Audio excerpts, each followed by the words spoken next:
Sleepover at Nana's. It's funny what I remember when I stop and think. Having no bathroom meant bathing in the kitchen sink. Need the toilet? There's only an outside one. Down the cold stone stairs, past the webs being spun. Hearing any noise is what scares me most. Is it a giant spider or could it be a ghost? So up the stairs to safety as fast as I can run. It's only in the dark, of course, and not the daytime sun. No heating, so the bedroom can be as cold as ice, but blankets and hot water bottle make the bed all nice. Goodnight kisses and a cwtch, soon fast asleep and warm. But sometimes the cold stops me, sleeping till the morn. I'm awake. What's the time? Lie there for so long, patiently waiting in the dark for a distant bong. At last the downstairs clock makes its presence known, but only gives me one, and that makes me groan. As I'm none the wiser to what the time could be. Is it only 1 a.m. or is it 3:30? So I wait to hear if there's an hour chime, just to make sure that I really know the time. There it is. Boing, boing, boing and boing.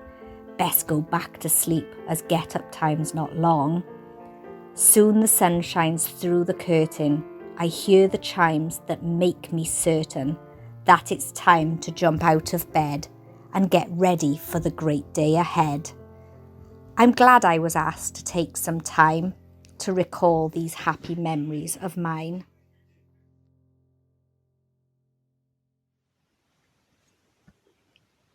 A rainbow of memories. What are memories? They are the links that encircle us. We must hold on to them fast. Memories are like a string of pearls that remind us of people through our past. Memories. What lies ahead? No one knows. These are the legacies we were given by those who came before. We have a history, a link to keep, a necklace of memories, all of which are unique. A rainbow of memories is what I give to you. I love my nanny. My nanny is my daddy's mammy. She leaves us have sleepovers. What's she important to you then? Because it makes me feel loved.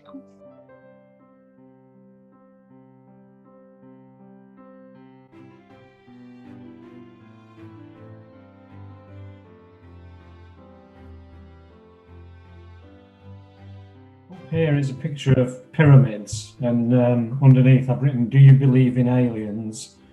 Because my grandmother used to read an awful. She sort of passed on a love of books to me, so I've got some books down here, and love books, love reading for me. I've got the TV aerial that I cut through and part of the hedge and the hedge trimmer. I've got the long scarf snaking through. And I've got Baby Shark, which one of the grandchildren did. And I've got Nan and Fatty Bum there.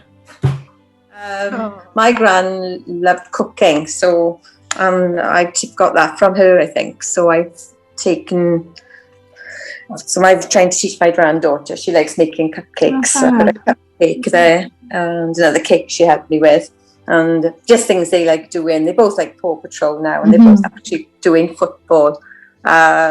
That's as far as I've got. There's loads of other things they like doing. I didn't do one of my grandparents. I did one of my great grandmother, and she had a wonderful garden. And it was, when I was little, it was really vast, and I used to love playing in there. And it was very much like a sort of secret garden. So that's what I've done. Is I've got like these old dried leaf things. I've stuck them on, and I've got some like gardener's twine. This is supposed to be like a flower, because there was lots of green, but lots of pops of wildflowers. And then this is ivy. She had ivy going up the side of her house. She had a beautiful old Victorian house. And yeah, so that's what I've done. I love those leaves. Jordan says that his Nana Pat loves the TV especially Gordon and Gino. She makes a beautiful homemade fish pie. She buys him loads of presents and reads books to him. She loves doctors. She takes him on picnics, and there's always tomato sauce in his picnics. And that's the picnic as well. And she loves gardening and going to Mallorca. This is, I often cherish my grandma's healthy lifestyle. Green. And also her cooking. She used to cook very nice meals for us. And she used to have a very simple view of life. So I want to pay tribute to her, right?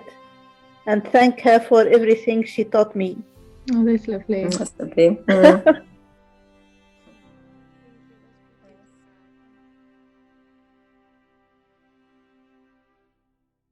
My mother's father was always known to me as Grandshire, but I had often heard people refer to him as Billy Susan. As a child, I never really questioned it, although I thought it was a bit strange for him to have a girl's name. It was only many years later, as an adult, when I came up in conversation with my mother's brother Bill, that I eventually discovered the reason. Apparently, with so many similar Welsh surnames like Evans, Jones, etc., it was common practice at the time to identify a child by their mother's name. In the fashion, that's Billy, Susan Evans' boy. This eventually became shortened to Billy Susan, and so remained his identification for life. My Grandshire was of what you would call a typical Welsh mine in stature, short and stocky. I, of course, only knew him as an old man, white, Spencer Tracy style, curly hair, a big stomach that he called his beer belly, trousers held up with wide leather belt, and always wearing a waistcoat. He had difficulty walking from old minor injuries, so occasionally he used a walking stick. I remember him as an happy-go-lucky character who often loved to play jokes on us children.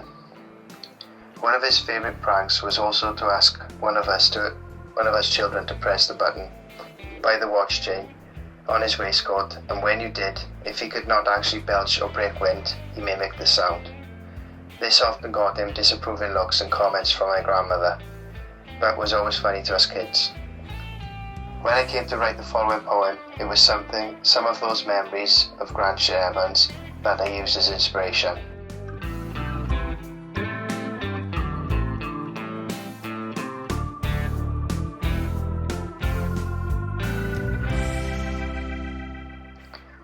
The Age of Action Man.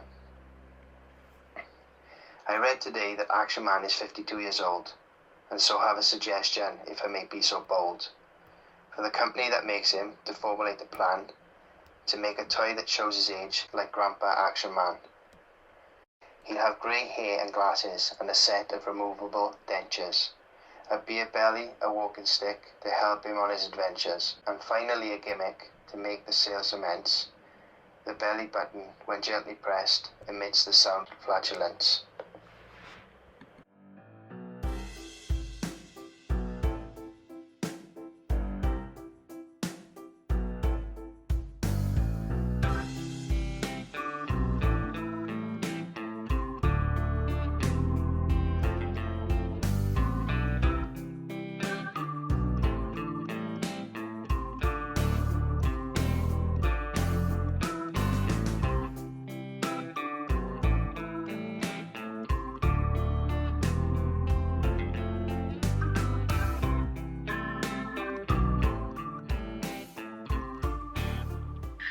Smartphone, Les Allen.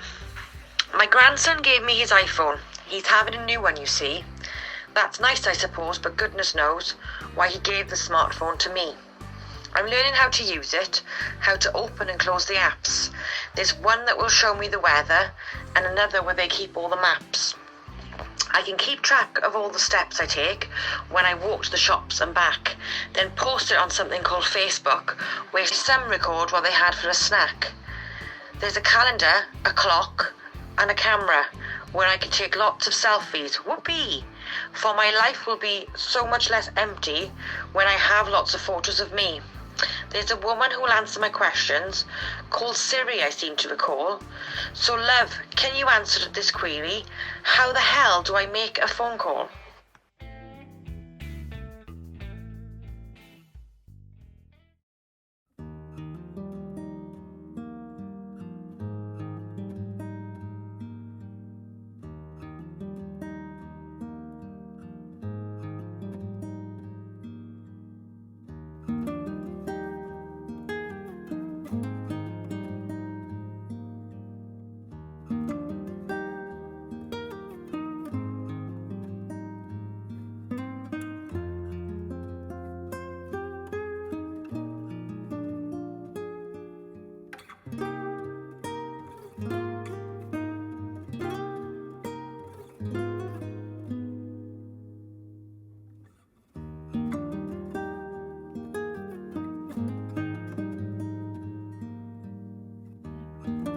It's my nanny and granddad, on their wedding day.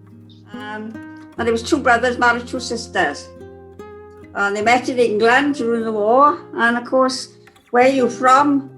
We're from Ferndale, and the 2 swaddies of the RAF were from Watstown, from the Rhondda Valley. But of course, they met in England, and it was fate. Yeah, so this was one of the things that my mum gave me when my grandma passed away. So yeah, I don't know, he's probably, I don't know how old he is, because this is going back to the 70s, but yeah, that's what I always remember. So this is a little book that I had from when I was a little girl, and it's the Little Matchstick Girl, and there's 4 stories in it. But my gran used to read this one. It's got a little girl that earned her money by selling matches, and she's outside in the cold. Yeah, it just really stuck with me, and I've kept the book. It's fallen apart, but I just, you know, I really treasure it. So I've got that there. So that's my nan there. I'm just looking here now on the bottom that my dad's written. That's something that I didn't know. And my nan's name was Olwyn Morfyd Mafangwi Davis. And apparently the rumour is that they had a well-being neighbour popping in with suggestions for names when it was time for a decision, and Gran didn't want to offend, so used them all. And I've only just having this here, I didn't realise that was the case. I knew that she had all those names, but didn't realise that's why. Because Gran didn't want to offend the neighbours. Oh, that's so funny. Hair thing, like that she used to wear in her hair like that. Yeah, and that still smells of the farm, which is quite, and she used to wear this specific perfume, which is still has a little bit of a hint to, and I think it was about, I think you're looking at probably about 12 years ago now it's been in this little box. So I've got 3 grandsons, that's still there. And I try to be the fun, nice grandparent boys like, and I tend to play with, like if Max is up here, you play with buses and that, so I tend to play with the buses with him. Connor likes dinosaurs and that, and Harley likes to be out on his bike. What about Nanny and Grandson? Oh, that's lovely. Me and Grandson, we were in the same clothes. We're in the same clothes, are you? Yeah.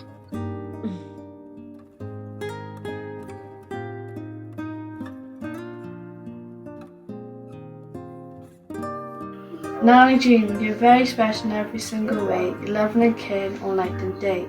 You're either cooking or always on the go. We tell you to rest, but you always say no. You're in your 70s, but you don't look very old. Everyone loves you because you've got a heart of gold. You're not like the other nans who got out and played bingo, because you are different and that's why you're the gringo.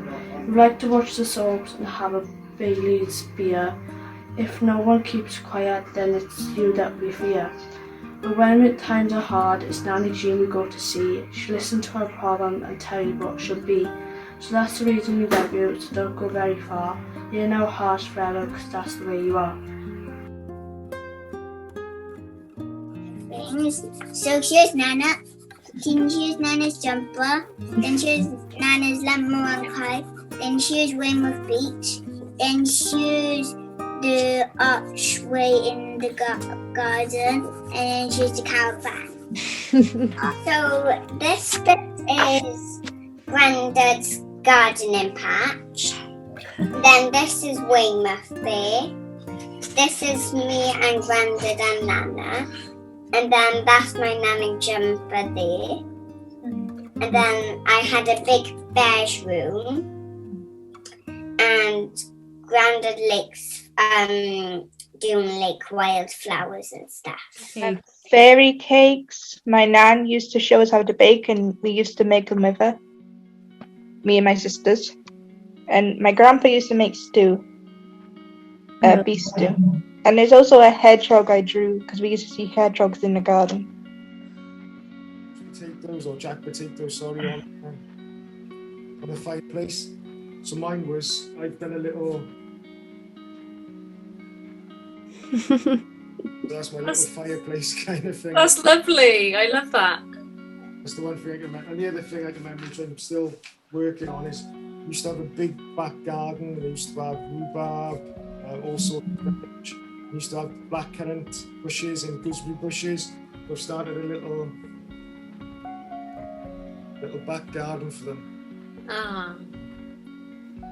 So yeah, I've enjoyed it because it's reminded me of that, which really I've never thought of for a long time. So it's been really interesting. This is me trying to draw the troll. That troll's awesome. Yeah.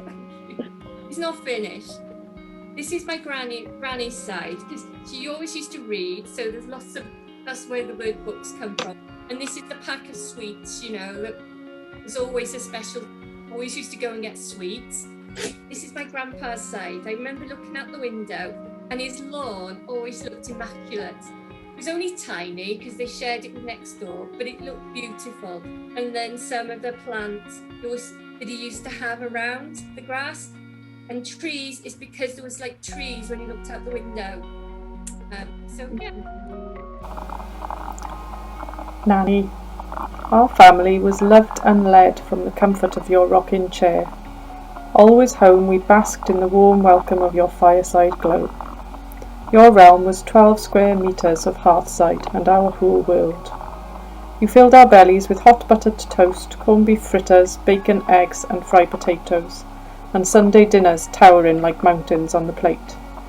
Your kettle had always just boiled, and the frying pan was always hot.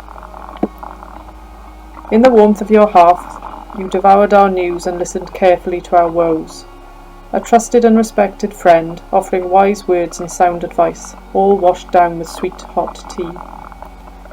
We lapped up your meandering stories, gently steering them back on course. Comfortable silence, we sat, interrupted only by the ticking of the clock on the mantel and the creaking of your rocking chair. Mother Christmas, you showered us with seasonal magic without ever visiting a shop. Tightly wrapped parcels of rubbish cradled hours of thoughtfulness that started in January. Our Christmas Day queen, regal in red and perfectly matched, the sparkle of your brooch reflecting the twinkle in your eyes. You came out and sat in our armchair, and we waited and worshipped at your feet. You had the softest smelling cheeks, eyes that sparkled like diamonds, and a wicked laugh. We always remember moments of complete happiness shared. Your clock has stopped, rocker fallen silent, but the warmth of your fire burns in our hearts forever. I've done the snail in the middle. Oh. But there's nail varnish already on. And this is one of the fairies.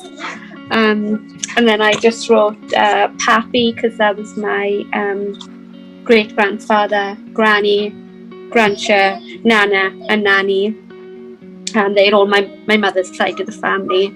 And then I wrote, remember to shine, granddaughter of mine, be a fairy when things get scary, never dull your sparkle, love Granny.